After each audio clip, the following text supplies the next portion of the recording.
Ampifaliana mandrakariva trany ny arabananao tonga soa eto amin'ny pejy zava-manahirany vehivavy a. Androany atsika dia handray vahiny lehilahy faharoa eto amin'ny pejy satria araka ny efa niresako sy averimberiko foana moa hoe ny vehivavy a no tena siblena sy atao prioritaire kokoa amin'izay fifampizarana rehetra eto amin'ny pejy a, fa ny pejy zava-manahirany vehivavy a de misokatra ho an'ny rehetrarehetra anasana na lehilahy na vehivavy. Faly miarahaba anao pastora Mahafaly Laivelo Barson, tonga soa eto amin'ny pejy zava-manahirany vehivavy a. Mamerina fankasitrahana tompoko nanaiky hivahiny eto amin'ny pejy a, hizara zavatra mahasoa, tsy ho an'ny vehivavy ihany fa ho an'ny rehetrarehetra moa. De araka ny mahazatra eto amin'ny pejy a, manasa anao a, ampafantatra ny mombamomba anao aloha. Ny tompoko, voalohany teny moa dia saorantsika Andriamanitra manome antsika an'izao fotoana izao ahafahana miresadresaka eto. Dia faly miarahaba anao ihany koa ramatoa teolojiana Bruna amin'ny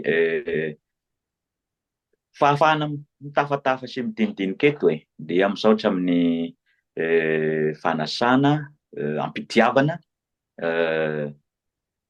dia mankasitraka amin'ny satria vokatry ny fitiavana no antony nanasana dia isaorana indrindra izay fitiavana amin'ny aseho amin'ny alalan'ny fanasana ho ito amin'ny sehatry ny zava-manahirany vehivavy izay. Dia faly miarahaba antsika rehetra mpiaino sy mpijery ihany koa. Fantatra moa indraindray mety sahirakirana ihany ny sasany jery ny sary dia izay no lazana hoe mety miaino fotsiny no azony atao angamba, dia arabaina na ny mihaino na ny afaka mahita sary ihany koa ka mijery na ny any Madagasikara moa izany na ny aty ivelan'ny Madagasikara amin'ny toerana maro samihafa izay misy antsika.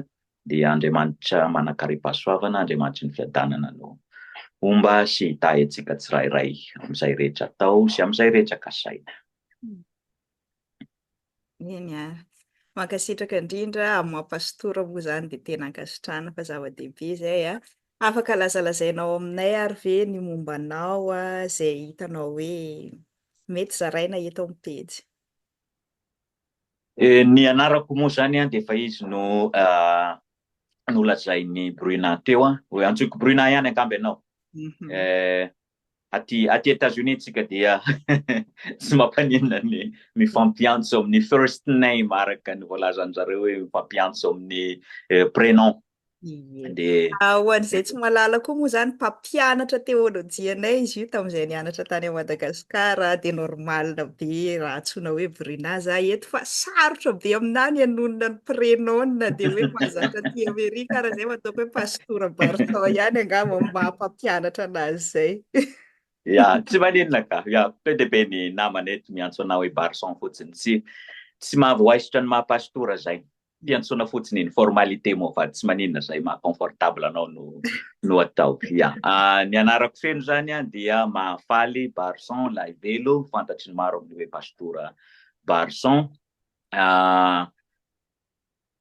Aleo angamba mety ho resahako kely ny karazana ny cursus nandalovako izany mba ho fantatry ny maro. Nianatra tany amin'ny STPL Beza any Toliara, promotion faha 1 ambin'ny 10, nianatra nanomboka taona 2000 ka hatramin'ny taona 4 sy 2000.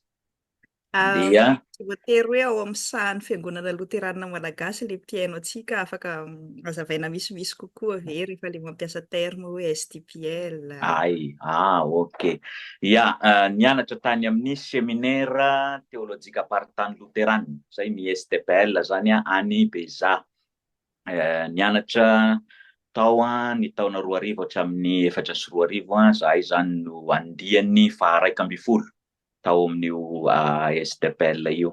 Dia natao ordination tamin'ny 1 ambin'ny 10 Jolay 4 sy 2000 tao amin'ny fiangonana loterana tampon-tanànan'i Betioka Atsimo, synode apartany Betioka Atsimo zany eo amin'ny sahan'ny fiangonana loterana malagasy na ny FLM. Dia taorian'ny fanaovana ordination dia nandray anjara tamin'ny fifanakalozana tanora teo anivon'ny fiangonana Luterana Malagasy sy ny tanora ny missiona Norvégiana izay fantatry ny eo amin'ny sehatry ny FLM hoe NMS. Dia nandray anjara tamin'izay aho nandeha tany Norvège nandritra ny 10 volana ny taona 2014 sy 2015. Dia taorian'izay dia notendren'ny birao foiben'ny firaisan'ny kristiana tanora Luterana Malagasy na ny FKTLM ny eo amin'ny sehatra nasional zany. Ny andraikitra an'izay fifanakalozana tanora izay nandraisako anjara tany Norvège zay. Dia tao zany no niasa nandritra ny 3 taona 5 hatramin'ny 4. Dia nandritra an'izay asa zay no nanaovako ihany koa ny baccalauréat amin'ny teolojia na ny BAT tao amin'ny STPL na ny séminaire théologique apartany Luterana tao Atsimon'ny Avoko, Betafo. Nanao an'ny BAT tao ny taona 2014 sy 2017 tsy tadidiko hoe andian'ny fahafiry zahay tamin'ny BAT. Zany hoe sady nanao ny asa mampastora zany no ny andraikitra ny tanora no nanao BAT niaraka daholo reo sa? Ya. Raha ny tena marina moa zany andraikitra n'ilay fifanakalozana tanora zany no échange de jeunes no nataoko tamin'izay zany tao amin'ny foibe FKTLM tao Antananarivo no niasa. Dia ny taona 2014 no nahazo vatsim-pianarana hianatra aty États-Unis. Nanao ny Masters of Art araka ny filazan'zareo Amerikana azy na ny MA momba ny tanora Children, Youth and Family Ministry zay no fiantsoana azy amin'ny teny anglisy. Mahakasika ny zaza, ny tanora ary ny fianakaviana zany no natao tamin'izay satria niasa tao amin'ny sehatry ny tanora. Dia taty États-Unis aho ny 8 sy 2014. Dia aveo niverina tany Madagasikara dia nanao aumônier, niasa aumônier tao amin'ny SALT na ny sekoly ambony Luterana momba ny teolojia. Ny taona 10 sy 20 hatramin'ny 2012. Dia aveo niverina taty États-Unis indray. Niverina taty États-Unis indray nanao ny doctorat amin'ny resaka pastoral care sy counseling. Ny taona 12 sy 20 hatramin'ny 14 sy 20. Dia rehefa navita ny fianarana tamin'ny 14 sy 20 dia nampianatra niverina tao amin'ny SALT na ny sekoly ambony Luterana momba ny teolojia dia nampianatra tao nandritra ny 5 taona 14 sy 20 hatramin'ny 12 sy 20. Dia tao anatin'izay fotoana izay no nampianatra ny Bruna. Ya. Dia ny taona 12 sy 20 zany no niverina aty États-Unis indray niofana manokana momba ny aumônier eo amin'ny hôpitaly. Nanao fiofanana nandritra ny 2 taona satria izay no critère anisan'ny tadiavin'zareo moa zany. Dia rehefa navita ny fiofanana dia noraisy ny hôpitaly izay nanaovako ilay fiofanana ho aumônier ao amin'ilay toerana. Dia amin'izao fotoana izao zany no miasa aumônier amin'ny hôpitaly anankiray aty Minnesota antsoina hoe Mercy Hospital. Dia zay no asa ataoko amin'izao zany. Zay no asako andavanandro. Niangavainy amin'ny tanora zany nakao amin'ny fampianarana dia miditra amin'ny aumônier dia mbola ho teo indray nitoy moa.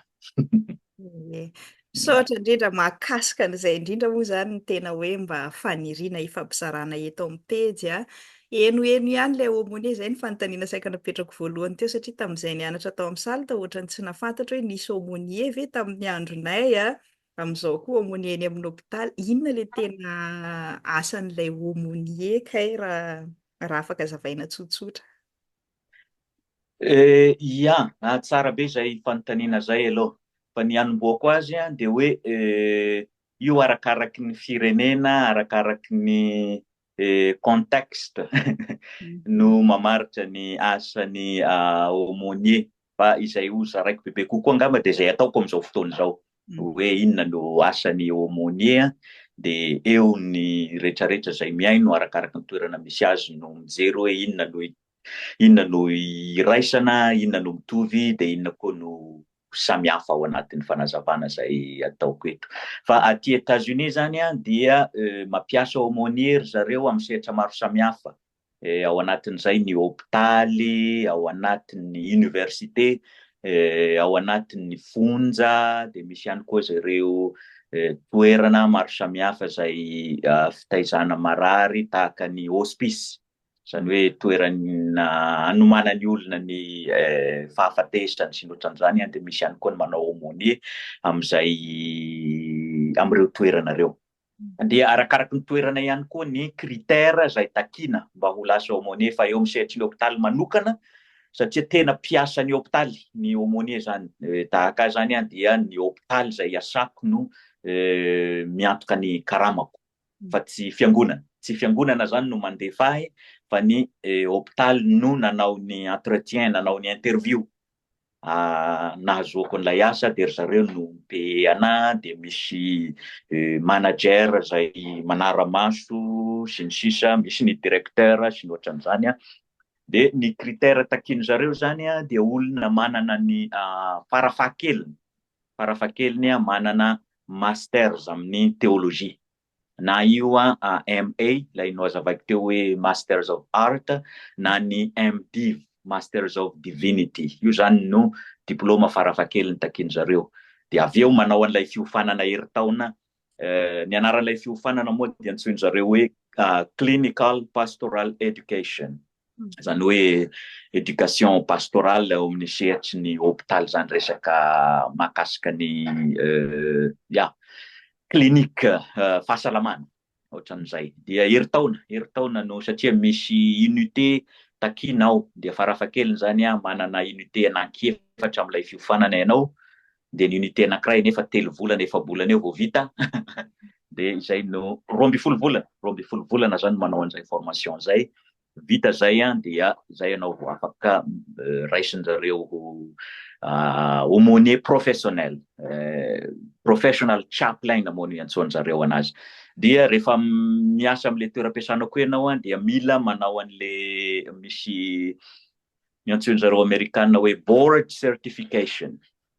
2 taona, afaka 2 taona zany ianao no manao an'izay. Dia satria efa navita 2 taona zany dia tsy maintsy nanao an'izay teo amin'ny volana inona moa nanaovako azy iny, dia efa nahazo an'izay board certification amin'ny resaka chaplain sy izay ihany koa zany. Zany hoe tena asa professionnel, asa professionnel ny maha-aumônier, fa tsy hoe tsy resaka ordination zany ny tena mikonty ao anatiny ao, fa resaka formation, resaka fiofanana. Satria ny fahaizanao mitondra ny théologie sy ny resaka psychologie izay ho resana bebe kokoa moa rehefa avy eo no tena mba toerana ao anatiny ao zany, dia zay no jereny zareo. Ka raha misy liana te hanao an'izay dia ireo zany no fepetra. Fa ny amin'ilay resaka master zany nefa dia toeram-pianarana accrédité ekeny Amerikanina. Dia izay no avantage nananako, satria nianatra taty États-Unis, ny toerana nianarako zany accrédité ao amin'ny sehatry ny fampianarana ambony Amerikanina, dia izay no nafahako niditra amin'ny hôpitaly. Izany hoe tsy ny olona rehetrarehetra zany no manao an'ilay aumônier any amin'ny hôpitaly. Mankasitraka tompoko, tena information ilainy maro mihitsiny zany amin'izao. Mino aho fa tsy za rery ihany no tena liana tamin'ilay izy, mazava koa ilay asan'ny aumônier. Inona amin'izay ary no tena hoe azon'ilay tsy passion moa zany ny fiantsoana azy, fa ilay olona izay vanginareo, inona ny tena ataonareo miaraka amin'ilay olona amin'izay rehefa avy eo, rehefa manao an'ilay asa maha-aumônier? Dia io amin'izay zany samy manana ny fomba entiny manatanteraka an'izay zany ny tsirairay, satria tsy za rery ohatra ny aumônier ao amin'ilay hôpitaly iasako, fa misy anankitelo zahay. Dia samy manana ny finoana izay misy anay, ny anankiray ohatra Batista, dia ny anankiray finoana hafa, inona moa ty, le misy ny Quakers. Inona moa zany amin'ny teny malagasy, satria ohatrany tsy dia misy any amintsika le izy, le misy resaka Friends sy ny ohatran'izay. Fa samy kristianina daholo nareo zany? Samy kristianina, dia misy ihany koa ny aumônier tsy kristianina. Misy ihany koa ny aumônier tsy kristianina zany miasa ao amin'ny hôpitaly, satria mamangy ny olona rehetrarehetra zany zay. Nizaniza tonga ao amin'ny hôpitaly ka mila vangina, dia vanginay na kristiana izy na tsy kristianina, na athée na ninona finoana zany. dia miankina amin'ny tsirairay amin'izay ny ahoana ny approche, inona no approche ataonao. Fa amin'ny ankapobeny zany amin'ny ankapobeny ny ho ahy manokana ny anahy zany no resahako angamba hoe inona no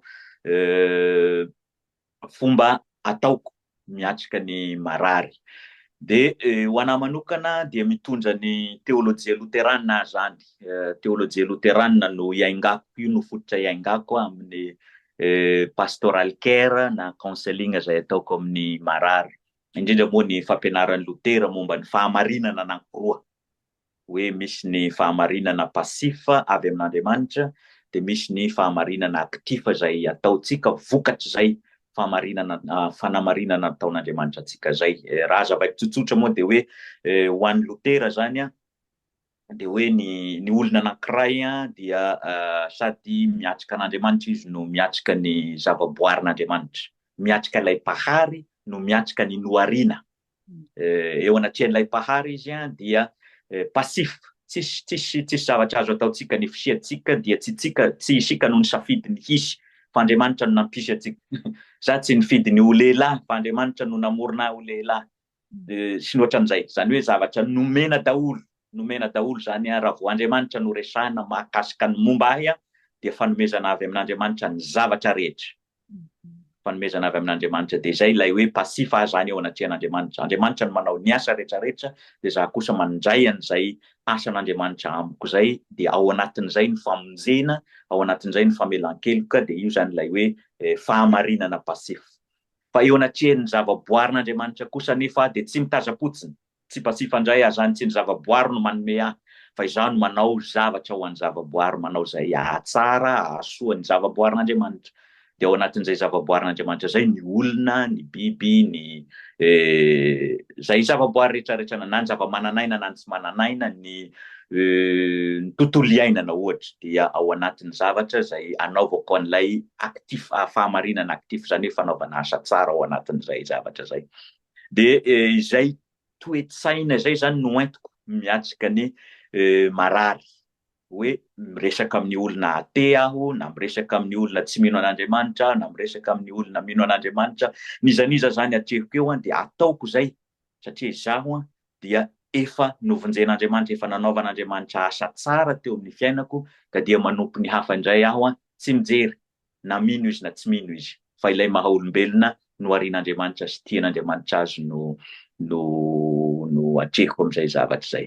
Dia izay fotopisainana zay ihany koa no mampirisika ny amin'izay tokony ataoko zany. Raha olona mino no atrehiko, dia na olona tsy mino ihany koa moa, hoe amin'ny olona rehetrarehetra zany aho dia mizara ny filazantsara. Mizara ny filazantsara an'Andriamanitra, hoe ilay fitiavan'Andriamanitra an'izao tontolo izao, ilay fitiavan'Andriamanitra antsika ao amin'ny Jesosy Kristy, ao anatin'izay zany. Satria ilay fahamarinana pasify manko dia mahakasika an'ilay filazantsara, izay ny fitiavan'Andriamanitra antsika noho ny amin'ny Jesosy Kristy, na ao amin'ny Jesosy Kristy moa raha ny marimarina kokoa, noho ny fahafatesan'i Jesosy sy ny fitsanganana.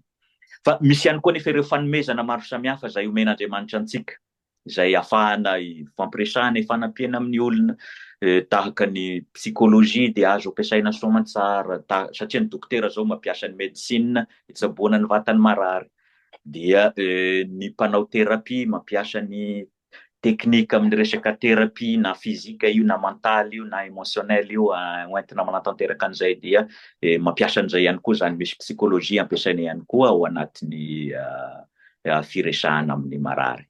Dia arakaraka izay ilain'ny marary amin'ilay fotoana zany no anaovana azy. Misy marary miteny hoe vavaka no ilaiko amin'izao fotoana izao, dia miara-mivavaka amin'zareo.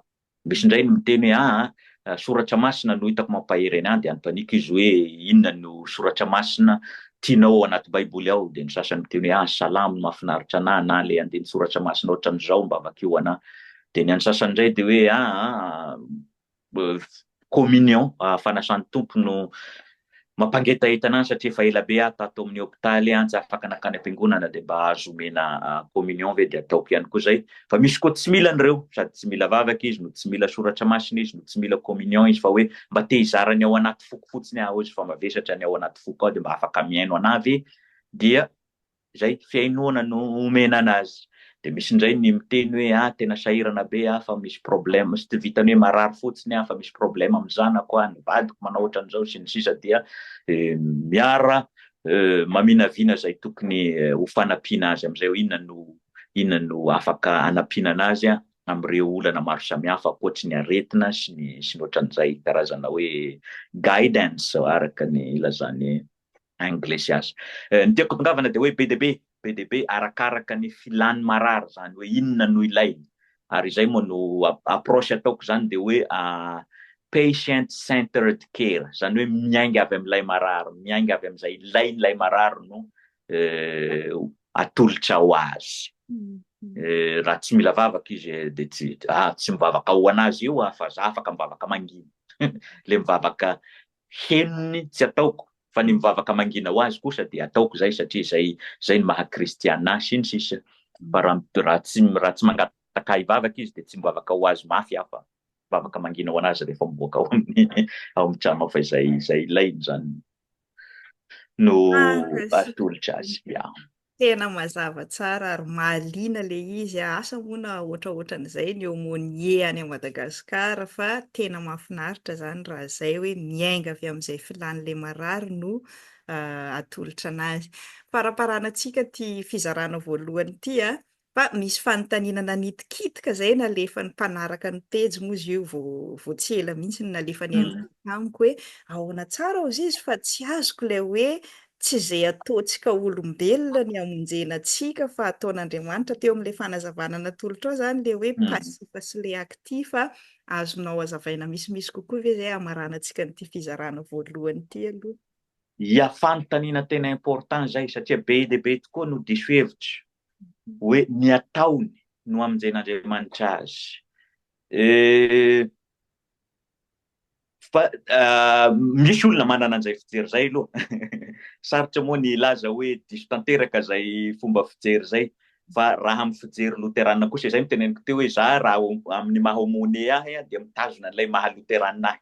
Io zany zavatra tsy fantatro na amin'ny mpiara-miasa amiko aza de zay aho loterana. Misy aza hoe inona no mahatonga anao miziriziry amin'ilay maha loterana anao de hoe ino mahavelona anahy, raha miala maha loterana anahy de maty.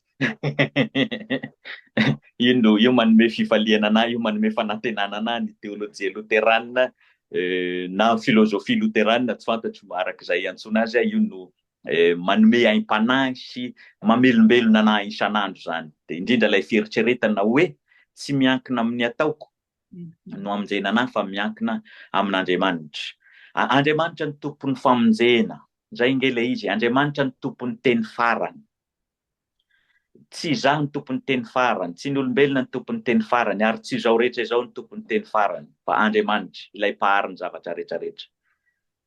Ka raha ankinina amintsika zany satria tsy isika ny tompon'ny teny farany, Andriamanitra no manam-pahefana amin'ny zavatra rehetrarehetra ary araka ny teny hoe afaka manao izay tiany atao amin'ny azy izy.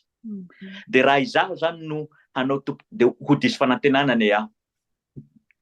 ho lasa feno ratsapo, fahadisom-panantenana, atezerana sy ny sisa raha vao tsy mifanaraka amin'ny eritreritro izay ataon'Andriamanitra. Ilay hoe Andriamanitra no mamonjy ahy dia mametraka an'Andriamanitra amin'ny toerany izay. Fametrahana an'Andriamanitra amin'ny toerany io. Hoe Andriamanitra dia Andriamanitra fa izaho kosa dia olombelona no ariana. Ka raha izaho izay no ariana no hibaiko an'Andriamanitra amin'ny fahefany dia lasa mifamadika zany, lasa izany indray no Andriamanitra dia Andriamanitra no ariana.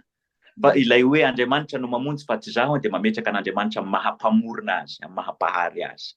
Izay zavatra logika kely zay fotsiny angamba no entiko anazavana anazy hoe raha izaho no ankinan'ny famonjena dia lasa izaho no Andriamanitra, izaho zany no mpamorona dia Andriamanitra no foronina. Fa ny filazana hoe Andriamanitra ny tompon'ny famonjena dia izay mametraka anazy amin'ilay hoe izy no fototra ny zavatra rehetrarehetra, tsisy zavatra avy aty amiko, tsisy zavatra avy aty amiko, afa-tsy izay nomeny ahy. Tsy tena nanome fanazavana le antony nametrahany an'le fanontaniana moa zany io olona nandefa fanontaniana tamiko. En plus MP le izy fa tsy hoe nifampiresaka mivantana zay, afa kosa hoe vehivavy loterana le nanontany. De azoko an-tsaina zany ozy ny eritreritako hoe Fahitako anazy angamba zany le manao ezaka izy ohatra makany am-piangonana manao ny sitrapon'Andriamanitra mipetraka amin'ny mahavehivavy Ah, kristianina tsara anazy iny ny eritreretiny a mahatonga anazy taitra be na eno hoe ahoana tsara hoe avy ah, eo. ia. Ia, raha amin'izay lafindray zany a dia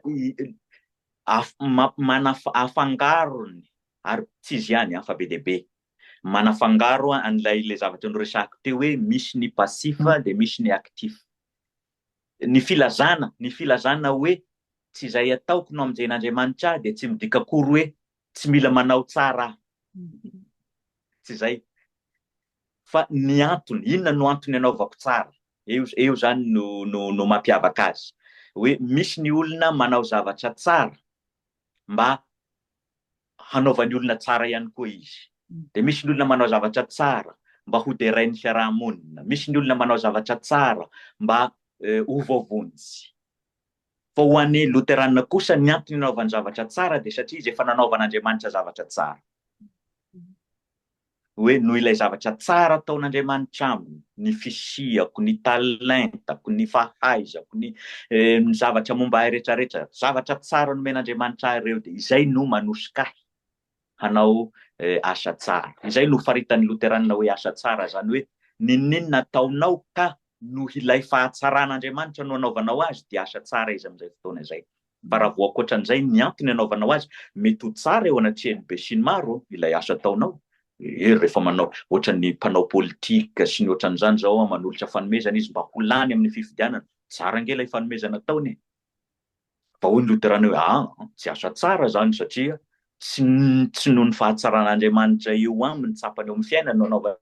Dia ialana tsiny ilay fahatapahana kely teo, fa io moa izay ny fiainana. Misy ny sary-piainana io, sary-piainana ny misy ny fandehanana mizotra tsara dia avy eo somary tapaka kely, fa ina nefa ny tsirony. Toy ilay fanontaniana hoe maninona no avy amin'Andriamanitra ny famonjena fa tsy miankina amin'ilay ataoko. Zay hoe mahafinaritra anahy io fanontaniana io satria tena iakinana zavatra be dia be. Tsy ny lafiny ara-panahy ihany no voakasika ao anatin'izay, fa ny lafiny ara-tsaina, ny lafiny ara-pihetseha-po, ny lafiny ara-pifandraisana, ny lafiny ara-pampianarana, lafiny ara-kolotsaina, lafiny politika kokoa aza. Voakasika io fanontaniana momba ny resaka famonjena io. Dia araka ny notsindriako teo moa dia hoe ny fiheverana fa izaho miankina amiko ny famonjena dia fipetrahana eo amin'ny toeran'Andriamanitra. Zany hoe lasa izaho zany no mpamorona, lasa izaho no fototra iavian'ny zavatra rehetra. Satria raha vao miresaka famonjena manko isika dia tsy resaka olona ihany no resahana amin'ny famonjena, fa izao rehetra izao. Ny zavatra no arian'Andriamanitra no resahanao anatin'izany. Ny famonjena nentin'i Jesosy noho ny fahafatesany sy ny fitsanganany dia tsy ho an'ny olombelona ihany. Io koa manko anisan'ny zavatra anankiray diso. Ny olona zany mieritreritra hoe ny olona ihany no novonjena ao anatin'ilay fahafatesan'i Jesosy sy ny fitsanganany. Fa izao rehetrarehetra izao no tratran'ilay famonjena entin'i Jesosy. Fanavaozana an'izao rehetrarehetra izao, famoronam-baovao, zay zany filazantsika azy hoe famoronam-baovao ange ilay famonjena izay resahana eto. Dia amin'ny farany zany dia ilay resahany Apokalipsy ary hisy lanitra vaovao sy tany vaovao izay hipetrahantsika. Dia raha izaho zany no iankinan'izay, iza iza no ahavitan'izay rehetrarehetra zay? Tsy vitako zany. Zay no tonga somary manitatra anazy hoe satria ilay fiheveran'ny olona ny famonjena zany dia hoe zavatra kely blitiny azo tanterahana. Hoe vitan'izy olombelona. Fa ny famonjena tsy vitako za olombelona, tena nazavako azy izay. Satria na ny fahaizana nanan'ny olombelona amin'izao ange mbola tsy mankaiza. Ngeza ange io univers misy antsika io. Izay nefa no voakasika n'ilay famonjena. Ka mba tsy hamparary sainanao dia tsara ny heverana azy hoe Andriamanitra no mamonjy anao. Satria raha ianao zany no hiezaka hanao an'izay, hoe hiezaka hanao an'izao mba ho vovonjy, miteraka reти-tsaina io. miteraka aretin-tsaina io. Izay aretin-tsaina zay miteraka aretim-po io. Iny ny aretin-tsaina sy ny aretim-po miteraka tsy fahasalamana ho an'ny vatana azy. Raha vao izay no ataonao zany, satria ny antony nandehananao lasa tsy ahita fifaliana amin'ny fandehanana makany am-piangonana zany ianao, fa ho sahirana lava amin'ilay hoe sady mbola tsy voavonjy aho, sady mbola tsy voavonjy aho, sady tokony anao misimisy kokoa fa mbola tsy ampy zay. Ary de hoy izay foana nge, satria tsy ho ampy na oviana izay ataonao. Tsy ho ampy. Tsisy fotoana mihitsy atsapanao hoe ampy zay nataoko zay. Tsisy zany. Tsisy zany. Io ange tahaka ny vola ihany koa. Manana ariary ianao dia te hanana ariary roa, dia manana ariary roa ianao te hanana ariary folo, dia mitombo ohatran'izay dia na manana million sy miliara aza ianao dia mbola te hanana foana. Dia ohatran'izay ihany koa ny raha izay zany no entina hiainana andavanandro hoe anao an'izao mba ho voavonjy, anao an'izao mba ho voavonjy, dia mivavaka maraina atoandro hariva ianao dia tsy ampy zany fa aleo koa hivavaka anelanelany eny dia mbola tsy ampy foana eo dia izay. Dia farany arary saina eo, dia arary fo eo, dia arary vatana eo, dia tratran'ny tapaka lalan-drà eo. Dia izay no nahazo an'i Lotera nge. Izay no nahazo an'i Lotera izay ezaka zay. Fa rehefa nahatsapana izy hoe ay tsy izay kay, fa Andriamanitra no manome azy, ary rehefa Andriamanitra no manao azy tonga dia vita tanteraka. Tonga dia asa feno, asa tanteraka no ataon'Andriamanitra. Dia ao anatin'izay ianao mahita fifaliana. Dia tsy mampanina anao koa zany hivavaka ao anatiny. Na hivavaka isan'andro aza ianao dia mahita fifaliana foana, satria na tsy tanteraka ao aza ilay hivavaka ataonao dia ianao hoe Andriamanitra no mameno azy. Fenoin'Andriamanitra zany ilay zavatra tsaroanao banga ao anatinao ao. Dia izay no mahazava-dehibe an'izay fisainana sy finoana hoe Andriamanitra no tompony zavatra rehetrarehetra. Somary maka kely amin'ilay manitatra kely an'ilay fanazavana moa, satria resaka aumônier, resaka pastoral care, pastoral counseling no resahana eto, dia izay no mahatonga ahy koa somary entiko makany zany ilay fanazavana an'ilay izy mba ho azon'ny olona. Ka mahasalama, fampianarana salama sy mahasalama ny hoe ny famonjena dia avy amin'Andriamanitra fa tsy avy aminao, fa fampianarana marary sy mamparary kosa ny hoe ianao no ankinan'ny famonjena.